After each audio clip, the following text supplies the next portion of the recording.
Right now, we've learned in this book, Sefer, called Torah Or, by the first Rebbe of Chabad, what a little bit more about what is God and what is a Jew, and what is the land of Israel, and why God put us here. So the Rebbe wants to tell us, the Rebbe tells us that God is a businessman and that God wants to make a profit, a profitable investment. And one of the words for a businessman is Canaan. And that's why the Jewish people were put into the land of Canaan, in order to make a profit for God. Profit with an P-R-O-F-I-T. Profit. What type of profit is there? So God, a businessman, what does he do? He spends money, puts himself into a risk, and he might not get his money back. But then if he succeeds, so there's a big profit. So what's the profit over here? Profit is that God already has all these upper worlds with all the angels, and they're loving him, and etc. But they're not coming from the darkness. And a love that comes to God from the darkness is a deeper type of a love. It's a deeper type of a love. There's a story, it's always told in Chassidut, and it's brought from the Zohar. He brings from the Zohar, and he brings it also in the 9th chapter of the Tanya at the end, that there's a king that wants to see if his son is really loyal to him. And so he tempts his son. The king, ideally, a king is supposed to think only about the people and not about himself. That's supposed to be ideally. So the king gets a prostitute, a beautiful woman, and according to some opinions, he tells her to get another prostitute so that the second prostitute won't understand exactly why she's hired, and to entice his son to act like a normal person. Like we saw the Jewish people with Baal Peor, it says that the Jewish people with the daughters of Midian, they're to be enticed after lust after their own personal desires, and to act unkingly, unroyal. And if the son stands this test, it means it's a sign that his real true loyalty, his real true identity, is that he's a king. He's the son of a king. But in order to do this, he has to call forth special powers, because day to day, he just lives his normal life. And all of a sudden comes this tremendous temptation, which doesn't seem to him to be a tremendous temptation at all. It seems to be a tremendous opportunity. Right? He has this beautiful woman. It's exactly what he likes. His father knows what type of, how tall, how this, or whatever, a woman he likes. And his temptation is to act normal. So he has to call forth this tremendous feelings of loyalty and love of the country and love of his father and honesty and integrity and all these other things, and not to go for himself, which would be, temporarily or immediately much more pleasurable, and it especially would do away with the tension that he had. So the same thing God puts, and so the king, it's worthwhile to the king to tempt his son, even though his son could very well, stumble, and then who would be the prince who would take over? But the father wanted to find out. The father really loves the country, whatever, and so the father really wants to find out. And so it's worthwhile to call forth the true inner essence of what his son really is. And no normal person would have withstood this temptation. No normal person would have withstood this temptation. Any normal person would have, gone for it. But he wanted to see where his son's true loyalty was. Okay, so the same thing what God does. God takes the soul. That sort of breaks from the metaphor, because our metaphor is that God takes the soul that has love and fear of God in the upper heavens, and he puts it down into the world to see if the soul will be loyal to him. And how does the soul even know what to do? So that the Jewish people are called the sons of God. The God is the king of the universe, so it's the son of the king. And the Jewish people are called the servants of God. When we got the Torah, we were called servants of God, avodai, the servants of God.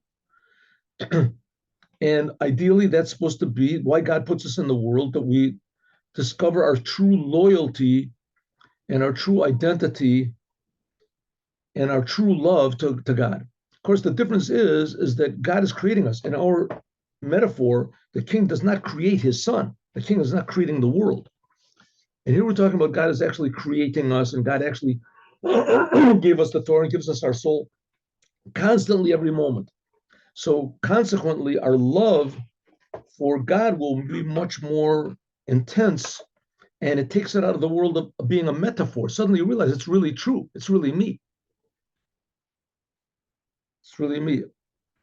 I don't know if I told you the story, but I think I told you, but I'll tell, maybe I'll even tell it to you today.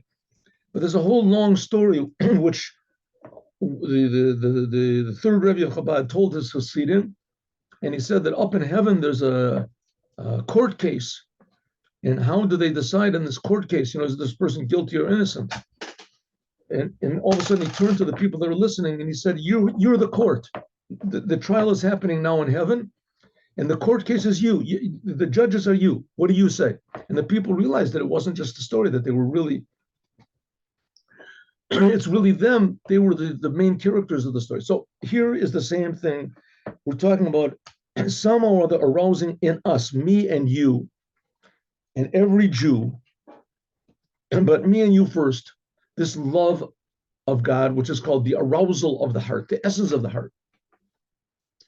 And the Rebbe tells us how to do that. First of all, step number one is you have to have the fear of God. You have to have the feeling, the awareness that as real as I am, me, I exist, right? Tuvia Bolton has to say to himself, as real as Tuvia Bolton is, and I exist, and I wake up in the morning, and when I wake up, I say, Moda Ani, and my soul comes back to me, and I feel myself, right? And if it's cold in the house, I feel cold, and if it's warm, I feel warm. If I'm hungry, I want to eat, and that's me. If I stub my toe, I hurt, it hurts me. I'm sure that I exist. There's no doubt about it, that I'm here, I exist.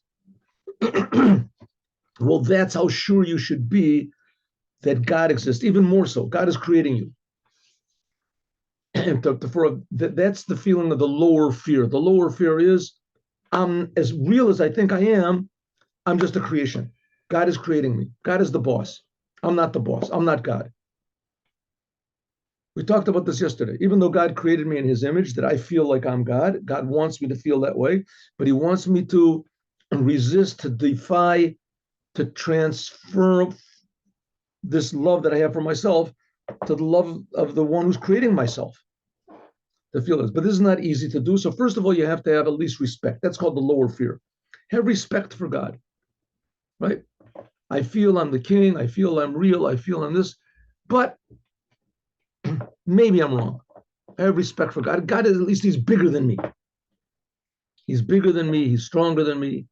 He's smarter than me. He's bigger, but I'm in the middle. But nevertheless, that's called the lower fear. The lower fear. Nevertheless, I'm going to do what God says. And then little by little, you come to the awareness that maybe I don't really exist. I'm just being created all the time. You start to feel it. And that's called the upper love. Tremendous love, even more than anything you love in the world. That's what it means. It has to come into your heart. From the essence of your heart. Because it's not in the essence of your heart. So therefore, you can become an egotist. You can be a religious person, and you can learn Torah and do the commandments and be, the big rabbi, the head of the community, and everybody's learning from you. And you can still be an egotist, lose your temper, be bribed, right? God forbid. It's very common. Here, there's the book of Psalms. You ever read the book of Psalms? There's a book of Psalms. The book of Psalms is a book which is written by King David. I mean, a lot of it is just compiled by King David, but there's a lot of the Psalms that were from King David himself. And 50%, 60%, 90% of his Psalms that he's singing are to save him from his enemies. And who are King David's enemies? Religious Jews, super religious, observant, God-fearing Jews. And they hated David. They couldn't stand him. They wanted to kill him. King David. How could they have come to such terrible? He was God's chosen. David was the Moshiach. David Mashiachecha. David was the Mashiach. It says the Mashiach is going to come is going to be in the family of King David. Moshiach ben David. How could it be that they hated King David? So let's forget about what the object of the hatred was. How could they come to such hatred? How did the brothers of Joseph come to hate him so much? So the answer is that they didn't really love God from the depth of their heart. If they would have checked themselves. And they would have checked themselves. They had good reasons to hate King David. They had good reasons to hate Joseph also. They had good reasons. But the reasons were wrong. The reasons were insufficient. It's not like anti-Semitism today, right? They have reasons. They don't have any reasons. They just hate the Jews because they hate God. These people did not hate God, but they had the brothers hated him. It says in the Torah because he spoke bad things to Diba Samra. He spoke to. Okay, so we're talking about getting personal. That's what the Rebbe wants to get is personal. You have to feel the creator that you're being created yourself. That's the idea of waiting before you pray, thinking about God. Who am I praying to? And hopefully coming to this level of the essence of the depth of your heart and this arousal of the heart. And then that's the purpose. That's the profit that God makes. That's a businessman. If you remember, we said yesterday that that's what it means that Ham, Avi Canaan, that Ham, even though he was a bad person, he was one of the three sons of Noah, he was the worst of the three sons. He was terrible. He's castrated his father, it says.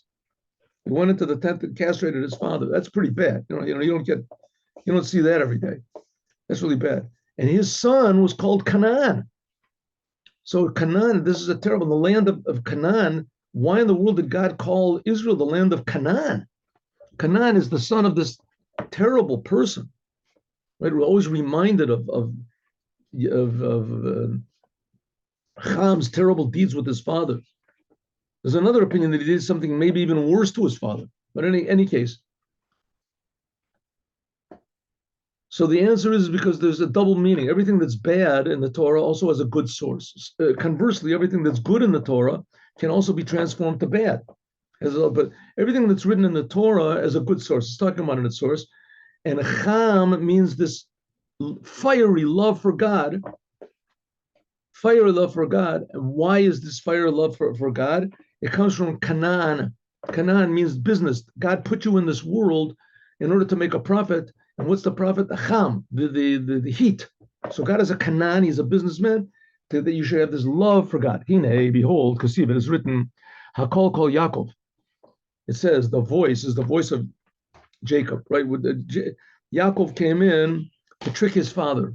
His father was Yitzchak, and he had the power to bless, but he was blind and he didn't see it. He wanted to bless his son Esav. And Esav, he thought he would bless him and that he would improve him. He knew that Esav was a bad person, but he thought, after all, he's my son and he has good potential. So Yitzchak thought he would bless Esav, his evil son, and that would transform him, which the goal is to transform Esav. That's what Mashiach will do. But Yitzchak thought that he could do it. And Yaakov knew better, more exactly Yaakov's mother, Yitzchak's wife, Rivka. Rivka knew better, and therefore she put the garments of Esav on Yaakov, and she put the hair, the hide of goats on his arms. It seems that Esav was an unusually hairy person.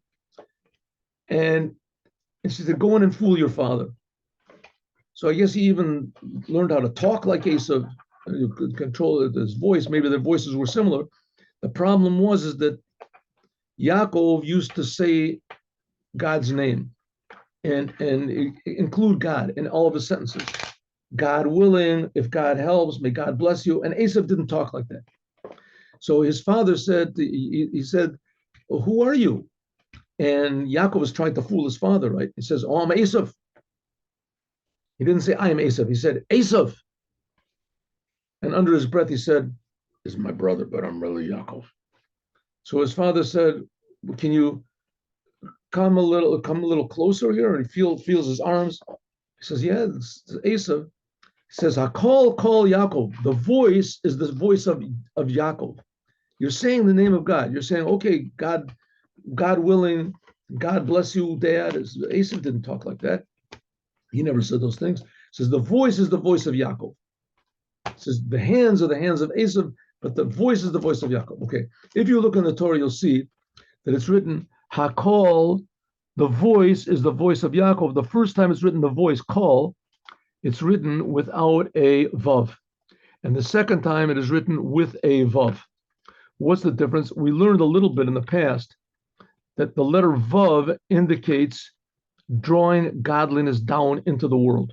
A vav, like the third letter of God's name, one of God's names, the main name of God, Yud, and then Hey, and then Vav. Vav is coming down.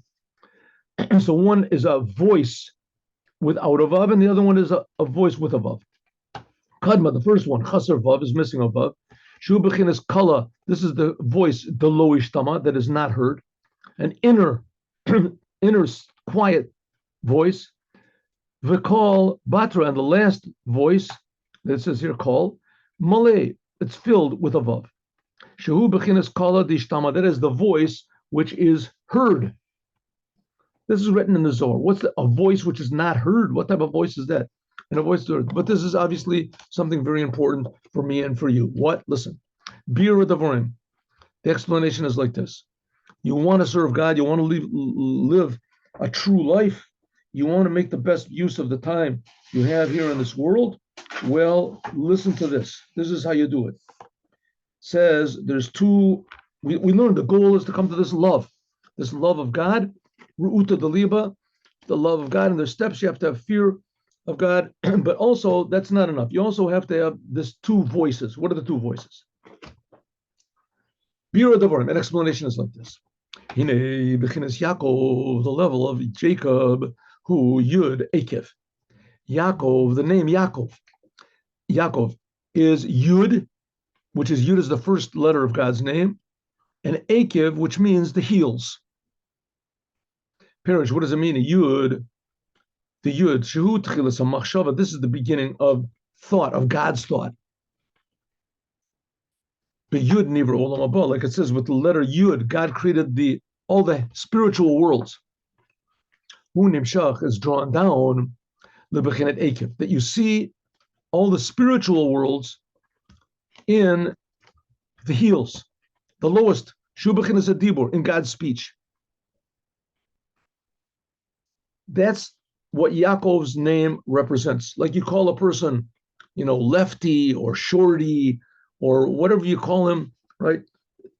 Because of what he does, something that he does. Doctor, someone's a lawyer.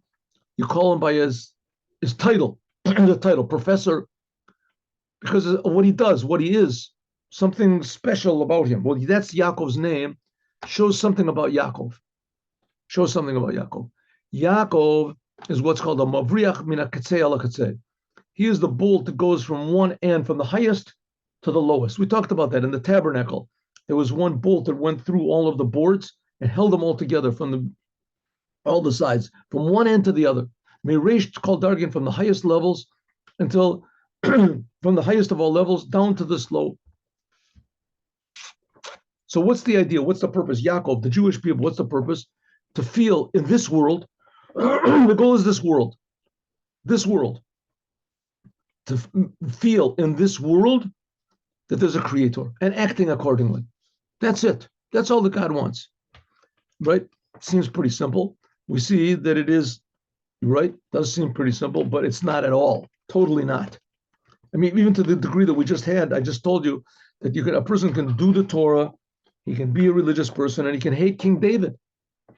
Right? King David's enemies were all religious people. Everybody hated Moses. They got out of Egypt, they received the Torah, they hated Moses. Right? They couldn't stand him. So you see, the human nature is very, very strong, very, very powerful. And for a Jew, any human being, to change his nature, to improve his nature, to serve the Creator. We're not talking about winning friends and influencing people. You do it for yourself. That's also nice. Improving your personality is good. But that's not, there's no value in that. It's just another type of selfishness. Same thing with religions.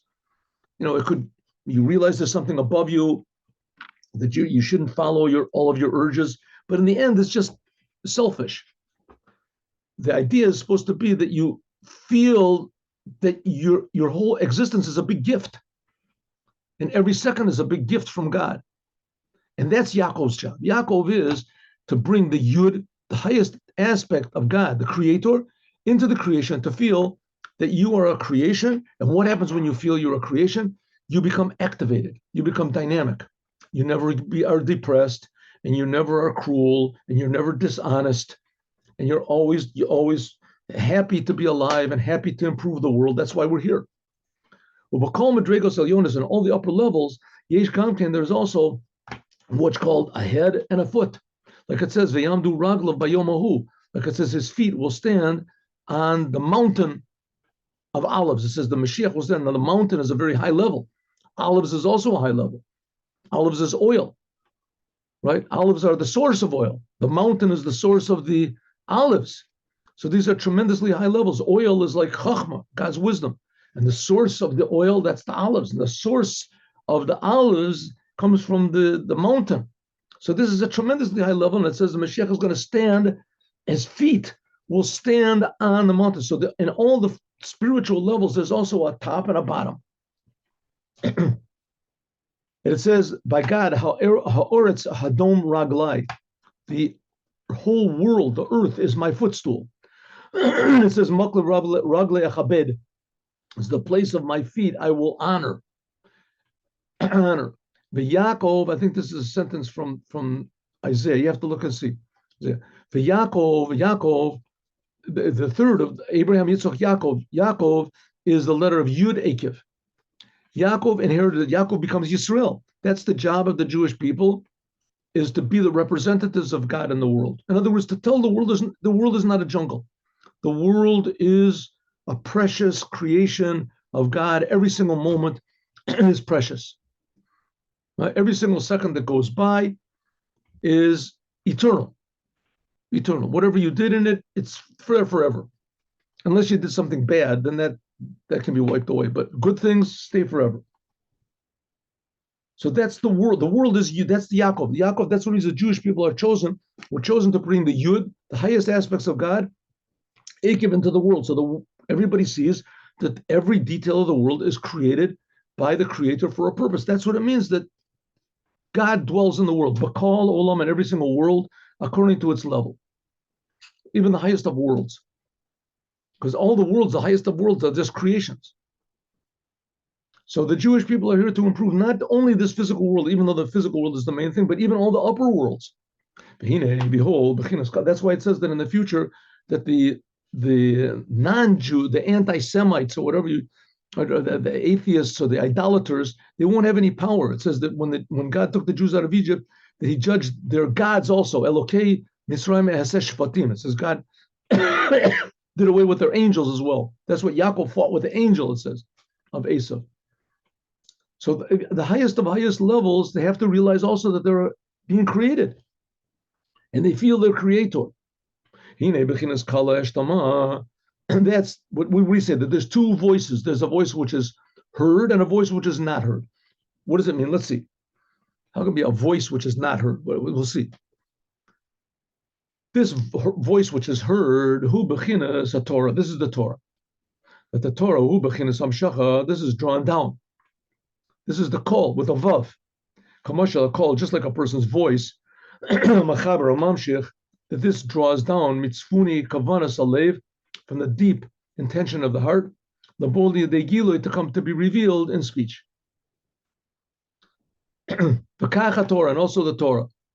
He bechinas chachma yaloah. A person, if he's hoarse or whatever, so he can't talk, so he's got all these ideas in his mind, he can't speak. Sometimes there's people that are mute, they can't speak. There's people also that are deaf. A lot of people that are deaf, they can't speak because they never heard anybody else speak. So they can speak with sign language. But you've seen people like that. You can speak. But if they don't understand sign language, the person could be a genius and whatever, and he can't bring it out. That's the idea of a voice. A person has a voice. He can bring out what's concealed in his heart. Mitzapuni kavanas alev, the intention in his heart, it can come to be revealed. That's a voice. Call with a vav. That's the Torah. That's referring to the Torah. The Torah is God's upper wisdom, essential wisdom. This is what's called chachim below b'chachmi yadiyah. This comes from God's wisdom. God is wise, but no type of wisdom we can possibly understand. God is the source of wisdom. Wisdom is another word for wisdom is you want to call it consciousness. God is the source of all consciousness, or also the source of all intellect. But it's no sort of a known. We can't really relate anything in this world. Compare. Oh, I understand what God's wisdom is. It's something like like Albert Einstein or something. Not so. Shari Tamya mitzvahs, because the reason for the commandments, lo nitgalo, are not revealed. Liot b'itgalot rav, to be with a revelation, lahavin, to understand all the secrets. Right? Jewish people have been putting on tefillin for 3,000 years. Nobody understands exactly what they are, what it means, that God's will, but everybody feels that it's true. I mean, those people who put on tefillin, they feel it's true. To the degree that were Jews that put on in Auschwitz, non-religious Jews, they put on tefillin in Auschwitz. They stood in line in the nighttime to put on tefillin. But pratios and nimshachol bechinas gilui, because it's the will of God. You don't understand it. It's above understanding. That's called the bringing the yud into akev, into the lowest levels. Above understanding into understanding. To be clothed in different gashmi, physical things, seder, zeroim, moed. That's the Torah. That's the main thing, is the Torah and the commandments. And that's revealed God in the world. That's the call, God's voice with the letter Vav. The hu bechinas call shachas Yaakov. This is drawing down from the yud of Yaakov, the hainu me bechinas yud, the yud, which is the first letter of God's name, which is chachmi Eloah, the upper wisdom, to be drawn down to the akev, to the physical world. That's called Asiya. The physical world is called Asiya. Asiya. There's Asiya, and above that is the world of the angels, Yetzirah. Asiya is the lowest world. Okay, that's the job of the Jews. That's the voice of Yaakov, the voice with a call with a vav. What's the voice that can't be heard? What's that? So the Rebbe says like this. So the Jewish people are in the world and they do the Torah, they learn the Torah, they do the commandments, and that eventually makes God revealed in the world, and that makes the world a vessel and prepared for Moshiach, who's going to really bring all the Jews to a higher level of understanding, deeper understandings of the Torah, etc. But, okay, so that's it. You just do the Torah and the commandments, right? It's not so simple. Not so simple. You do the Torah, that's the voice of God coming into the world, but there's also a voice which is not heard. Ach, kadeshi, in order that a person could be a vessel, umachon, and a vehicle, and a dwelling, that this upper wisdom of God can rest inside of him. Torah, when he learns the Torah, there has to be, first of all, bittul. First of all, there has to be a surrender to the liba. If you really want, I mean, you can say, listen, there's Jews that are learning the Torah, and so why don't we see, Mashiach coming already? So one of the answers is Mashiach will take his time. He knows when to come. Another answer is that learning the Torah is very good. And even if you don't have any intention whatsoever, it's also good. But it's not really good. It's better than, doing something else. But if you learn the Torah, first of all, learning the Torah for the wrong reason might be worse. It might be better you didn't learn the Torah. But it says you should learn the Torah even for the wrong reasons, and the light of the Torah will have an effect on you to bring you to do good. Okay, that's what it says. Even though we saw a lot of, that seems to be more the exception than the rule, but okay. So the Rebbe says, one second, you learn the Torah, you do the commandments, that brings God into the world. But that's only half of the picture. That's, if you want to call the outside of the picture. There's the inside. You have to have ru'uta deliba, the arousal of the heart. You have to be genuine. Right? That's what we were saying before. A doctor can be a good doctor even though he hates people. Right? He can be a Nazi. He can just as easily torture people as heal people. But he happens to be a good doctor. And, if you give him enough money, he'll heal you. Same thing, a lawyer. Could be the lawyer's the most crooked, disgusting person in the world. But he gets... he can take the biggest, whatever is criminal in the world, and he can get him out of, right, find some sort of a loophole, disgusting person. But still, he's a really good lawyer. And if you pay him enough, he'll also represent the true people and the honest people. Right? But it doesn't make any difference where his heart is at. To be a good doctor, to be a good lawyer, to be a good musician, even. Right? It doesn't make any difference that much. Maybe to be really good, could be, I don't know. But generally speaking, that Judaism doesn't go that way. Judaism depends on your genuineness. That's the whole thing of the Tanya, the book, the Tanya. How to be genuine. According to the Tanya, it says a very shocking thing over there. It says that a person that does Torah, learns Torah, mitzvahs, everything, but he's selfish, he does it for himself, is that person is called a rasha. He's called evil. Because if he's that level, if he's really that way, he probably doesn't control his thoughts. And a person that cannot control his thoughts is called, according to him, he set a very high standard. It's not a type of an evil person that he's going to get punished. No way. This person is going to go to heaven. He's going to get the highest rewards. But he wasn't really serving God. He was serving himself. And he'll get all the rewards. He's going to go to heaven. He's going to get everywhere this, right? But it wasn't really true. It wasn't really true. Let's say maybe you won't get the highest levels of heaven because that depends on your integrity and your truth. Rabbi Shimon Bar Yochai says that nobody could go to his level of heaven. But still, a person that does the Torah, does the commandments, but he does it for the wrong reason, that person is called in the Tanya evil. According to regular, he's called a tzaddik. He does more good than bad. That's called a tzaddik. And here this person is only doing and saying good, and the majority of his thoughts are good. Just once in a while, he thinks something bad. According to the Tanya, that's called evil. What does it mean, evil? As far as truth goes. Therefore, being truly doing the Torah and the commandments, it has to be done with a proper attitude, and that proper attitude is what we just talked about, ruta deliva, the inner, personal, deep, hidden love of God that you have inside of your soul. Where are you really as far as your relationship with your Creator? Deep inside. We're not talking about how other people see you. There's what's called the 32 hidden tzaddikim. It's Lamed Vav 36 hidden tzaddikim, it says. Hidden tzaddikim. They're tremendous, have love for God, but you could never know. You could never know. So that the Baal Shem Tov could look, he could tell. Anyway, that's called the arousal of the heart. The Rebbe wants each one of us to have this, and we can. The Tanya starts off, Tei Tzaddik. Every Jew is sworn to be a tzaddik, to have total love for God, but it's not so easy, and it's not really accessible to everybody. But nevertheless, it's our goal. Ru'uta deliba, the arousal of the heart. And the Rebbe is trying to tell us that that's the meaning of life, not how many the people you have on Facebook or if you're most popular, written about in books. Everybody has your picture on their wall. Those are nice things. But the main thing is your personal, intimate, secret relationship with God and how you bring that into the world in Torah and the commandments. But the main thing is inside. What's going inside? This is the voice which is not heard. It says the ruach emshech ruach, that your spirit, your genuineness, your love of God will evoke from God his love.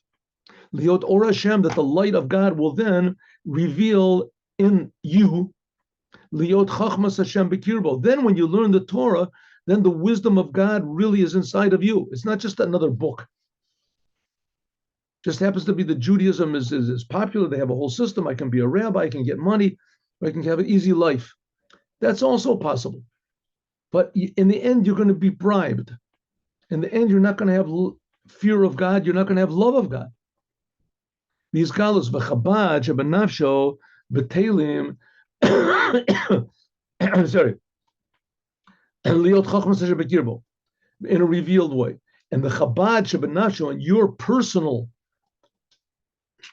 ideas, feelings, understandings, chachma bin and das, your concept of the world and your understanding of the world and your connection to the world, dat, which is in your soul, b'telim b'tafelim alav, will be totally devoted to God. Is dabkos rucha barucha. This is the idea of my spirit clinging to God's spirit. Now here the Rebbe is not just talking about some other people, or he's talking about an imaginary goal. He's talking about an actual achievable state of existence, of being, of self, of each and every one of us. The Rebbe is trying to make a whole new goal. That's the idea of the Mashiach. It says Mashiach is going to fill the world with the awareness of God. And this it says, Elokei Bakiri, God is inside of me. Because it says, I will put my words in your mouth.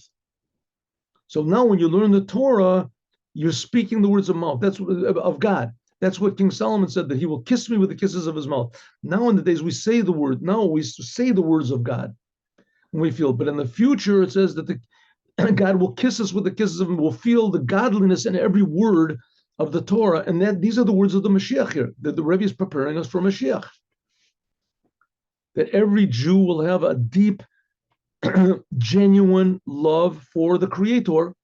And when we say the words of Torah and the commandments, that becomes call, a voice with a vav in it, and it'll reveal godliness in the world. My words says, my words will be in your mouth, my words. And then if you have the proper attitude and love for God, then every word you say in Torah is the words of God. The word of God, it says that's halacha, all the laws of the Torah, he and his godless. This is what's revealed in this person. And this is what is revealed in your throat.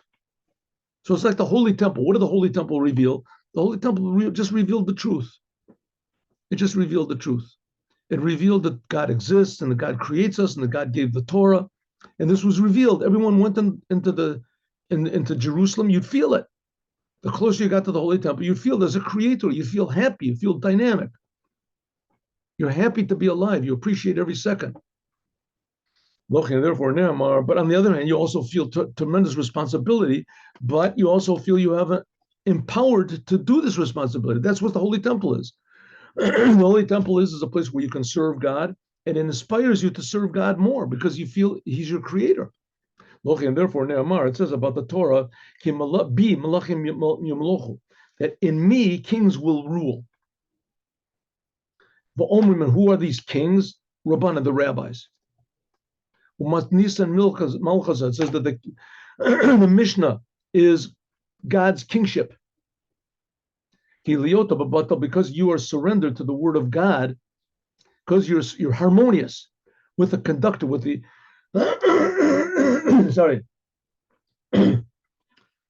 with the composer, with God, he's composing you. When you are united for Ratzono and God's will and God's wisdom, the Eino Tofes Makom, you don't think about yourself at all. Hine Devar HaMelech, then the word of the king, God, Hu Shaltan, this was what rules over you. V'hu Bechinas Melech, Shegozer V'omer, that he says, and he decrees and he speaks. There's some people that are, expert musicians, and they play a piece. It's like, oh, that's what Chopin intended. That's what what's his name? Who knows? Schumann. That's what he intended. He plays the way it's supposed to be, and that's the way, because he's so devoted to the music and he has a talent to it that the author comes through him. The music that the author felt, he also feels. Well, that's supposed to be the same idea. God is the author of the world. God is the author of the Torah. When a person is devoted to that type of harmony of godliness, who he's the source of all the harmony of music and all the other types of harmony and beauty in the world, when you say the words of Torah, you realize the whole world is just a beautiful, harmonious place. That means revealing God in the world. That's what it says.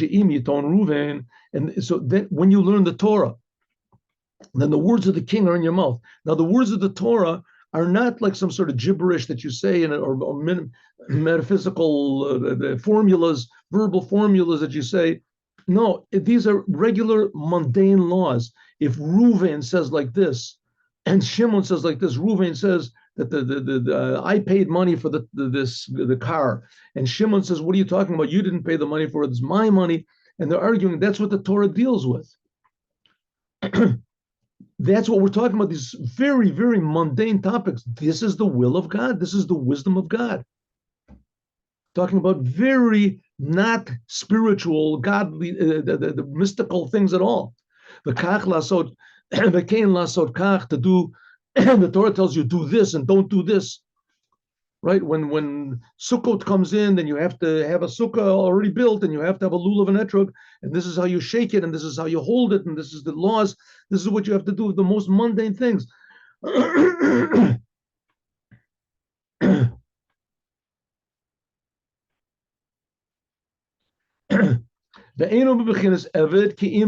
only way you can be a servant of God is only when doing the commandments. Shuka oven and it's like a servant that does the commandment of the master, and he does his word. So you become a representative of the king. And this is what it means. That's what it means. That Yaakov settled in the land of the dwellings of his fathers. We've explained what it means, Canaan, over here, the prophet that God makes. Now, let's start from the beginning. Yaakov dwelled in the land of the dwellings of his fathers. Yeshev means hashpala, he came down. He came down, like a person sits down, he lowers himself. Ubechinas shevach, that's this level of Yaakov, which was the Yud Akev we talked about, drawing the essence of God into the heels to the physical world. This is drawn down to be Be'eretz Megurei Aviv. What does it mean, Megurei Aviv? Megurei has two meanings. Megurei, it really there's three meanings. Legor means to dwell. Here's two more meanings. Lashon Yira. Magur is fear. Ki yogarti mi'afa chemo. It says to be afraid. Lo taguru mipnei ish. It says don't be afraid of anybody. Fear. Fear. A second meaning is lashon utzer, a storehouse. That's the word magur. Like it says magura malaya peros. A magura is like a silo, a place of. Shu call a kli. This is like the vessel sha'otzrin that you store inside of it. So two different meanings to the word magure. Like I said, there's really three meanings. One meaning is the simple meaning, means to be a ger, to live somewhere. To live somewhere. Megure means the place where his parents is Yitzchak and Abraham lived. They lived in the land of Israel. Megure. But there's two more meanings. Megure means fear, and Megure means to gather together. But the Cain also, but yeah, but Diva Razal says, Otzer, there has to be a storehouse of fear of God. So we see they work together. Storehouse, Maguri means a storehouse, and Maguri means fear. A storehouse of fear of God. Fear of God is precious. You have to store it away. This is what's called the upper fear of God. Before we talked about the lower fear of God. Simple humility. And now we're talking about the upper fear of God. That's what's called Yirat Boshet. That's what's called feeling of shame. Bittul, surrender. The example is, what does it mean? Let's say, you see it in Israel sometimes. They have these young fellows. Now it's beginning to change drastically, but there used to be these young fellows, especially Sephardic Jews, and they didn't keep Shabbos. The young people, they didn't keep Shabbos. Anyway, for whatever reason it is. And they would smoke, they would sit on the corner and smoke on the face. All of a sudden, one of them would take the cigarette and he'd put it behind him and throw it away. And they said, what happened? Well, what happened? He says, it's my grandfather coming out of the synagogue over there. His grandfather was a guy that's like, 85 years old. So what are you afraid of that old man? What are you talking about? You're a young, strong guy. Not my grandfather, I can't. I'm ashamed. He senses my grandfather, he's into something true. He's into something true. He's keeping the Shabbat. And I'm enjoying myself sitting on the railing over here and smoking a cigarette. What I'm doing, I'm ashamed that I'm occupied in such foolish things, but that's me. But he's ashamed. Shame means that he feels something that's true. That's a good type of a shame. He feels something that's good. There was a book written by, what's his name? Manis Friedman, a good speaker. It says, doesn't anybody have any shame anymore? People used to be ashamed. Now there's all these movements, and there shouldn't be any shame. You're not ashamed of anything. no shame. So the shame means that now they use the word shame in a bad way. You should be ashamed, shame, right? Proper shame is a very, very valuable thing. It's how do you say, synonymous, is it, with guilt. Guilt is a very good thing if it's proper guilt. Right? The Nazis, they didn't have any guilt. They killed people, babies, women, children. Not only Jews, they killed 20 million Russians. No reason, no guilt. No guilt. You have a job, you just do it. If one of them would have some guilt, he would say, what am I doing? Why am I killing these people? Right? So guilt means that you can be connected to your purpose, your responsibility. You feel that you're in this world for a purpose, for responsibility, and somehow or other I've shirked my responsibility, I'm guilty. What's the good of it? Change yourself. Now I know I have to change myself. I just can't continue on the same wrong path. That's called the upper fear of God. That's the upper fear of God. It's a feeling of shame, feeling of guilt. But I could do much more than what I'm doing. I have to do better. It's not something that paralyzes you. A guilt that paralyzes you is not a good guilt. It means that you're guilty about something that's not true, right? And guilt is supposed to be, I have to do better. I can't keep doing this anymore. I'll get advice. I'll do something. Guilt should empower you. In the Tanya, it's called bitterness. This was called the upper unity. Is dabko barucho. Then your spirit becomes united with God's spirit. When you do the Torah, that's what fear. Megure aviv. This is fear. This batla love. You surrender yourself to Him. And God's upper wisdom. That's the upper wisdom of God. That's the upper unity.